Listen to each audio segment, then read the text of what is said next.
So those are the equity moves this morning. Let's bring you across what's going on in the bond market with Jim Stening from FIG Securities. Jim, great to have you with us. Thanks. Signs of recovery, ones that we always look for. Yields now beginning to ease back. Where are you detecting the moves? Well, it's interesting. I mean, I think over the week we've seen credit markets have hit a bit of an air pocket. We've seen these credit spreads moving in, and there are actually some really big moves in some of the sectors. The bank debt, for example, is extremely well bid. We've seen spreads come in dramatically in say subordinated debt for the major banks. So let's look at the chart. I think we've got one to sort of amplify what you're talking about, and just guide me through that. Yeah, this is really the credit spread of subordinated debt for the major banks. So, you know, we've really seen that coming in. We've seen a lot of buyers emerge for this for these types of assets over recent times. So we've had a good experience for investors. A lot of these assets are being called at their scheduled date, unlike some instances offshore. So this really just demonstrates that you know, the banks, investors are really confident in Australian banks. It shows that they can issue regulatory capital very easily. There's a lot of demand for these types of structures. I suppose with this particular structure, the regulation may change the relevance of it in the capital structure, but it really does show that there's an incredible amount of confidence in the major banks. You said lots of buyers. Is there one trigger point? Is it the guarantee still being held over, or what is really proving the elixir?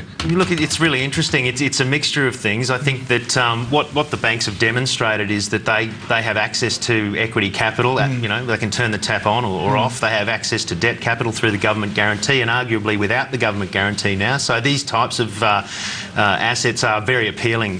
You know, there's every confidence that the banks will honour the call dates.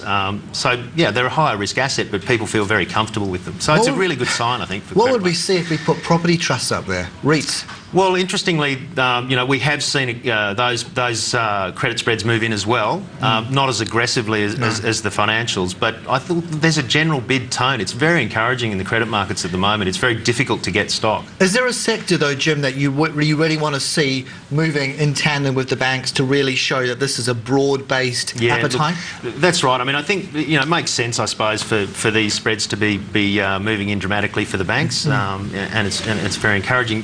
That should filter through to the broader markets. Obviously, you know, it's a risk-return type analysis. But yeah, look, I think across the investment grade spectrum, we would expect spreads to maintain or drift a little bit lower.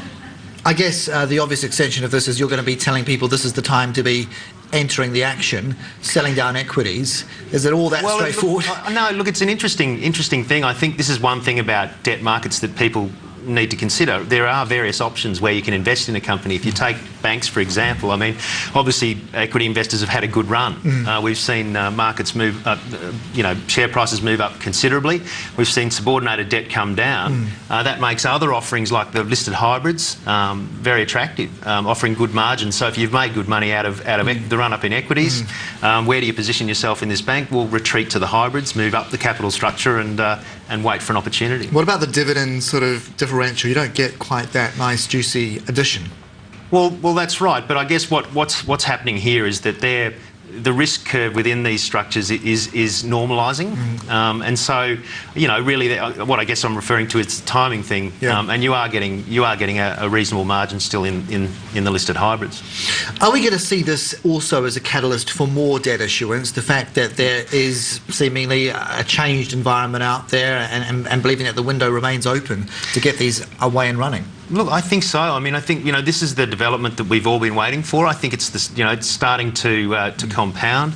From what we've detected, this general bid tone is very encouraging, and what it will obviously bring is issuers to the market. So hopefully it means that there's an alternative to straight ordinary share issuance for a lot of the larger corporates. How much is still being governed by what happens in the United States? Like it or not, even though our banks, as you say, might prove attractive plays, that you can't escape looking and seeing what's going on offshore. You can't, and I think but that's why I guess these movements in these type of subordinated assets is very encouraging, because I mean, if you look at the results overnight, say in the UK for Lloyds Bank, I mean, that's a staggering write-down, and these things like subordinated tranches and hybrids, they're not trading well in those markets. So, you know, in the face of that, there's an incredible amount of confidence in the domestic institution. Enough confidence to say that rates can now begin to tick higher, and that we wouldn't be acting too preemptively there. Well, I really don't think there's any rush to raise rates. I don't know that there's a requirement to be incredibly preemptive. I think these are all, they're very encouraging signs. It'd be nice to see more of them. It'd be nice to see it repaired. Because it's a confidence play as much as anything, isn't it? Just as much as you cut. It is. When you tighten, you're inherently telling the market times are getting better. That's right, and generally the market builds in these tightenings before they're actually endorsed. So, you have to, I guess, the Reserve Bank needs to take into account that longer term rates, when you do have this overlay of supply, it may be more difficult to manage the economy with adjusting overnight cash rates for a variety of reasons. You're, though, believing we won't get an early Christmas present on this, pun intended. It's not going to come till 2010, right? Any rise? Yeah, that's right. We don't see that there's any rush. I think that there's a lot of things that need to play out. We're still, whilst there's this overarching confidence emerging, we are going to see companies fail. We're seeing revaluations of property assets and things like that still filtering through the system, and that doesn't really indicate that doesn't encourage an incredible amount of growth. Is that going to trigger failure? Pure revaluations? I mean, will investors not look beyond that, and lenders?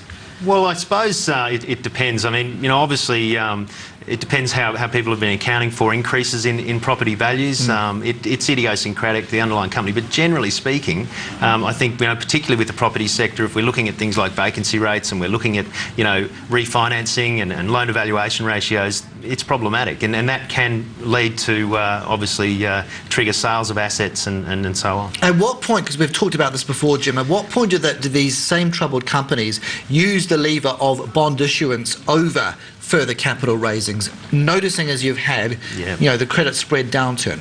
Well, I guess it's a function of price. What's cheaper to issue, or what can you actually issue? When you don't have an alternative, obviously you need to issue ordinary shares. But with this general bid tone, it is encouraging, and people can start to do sums, on that basis.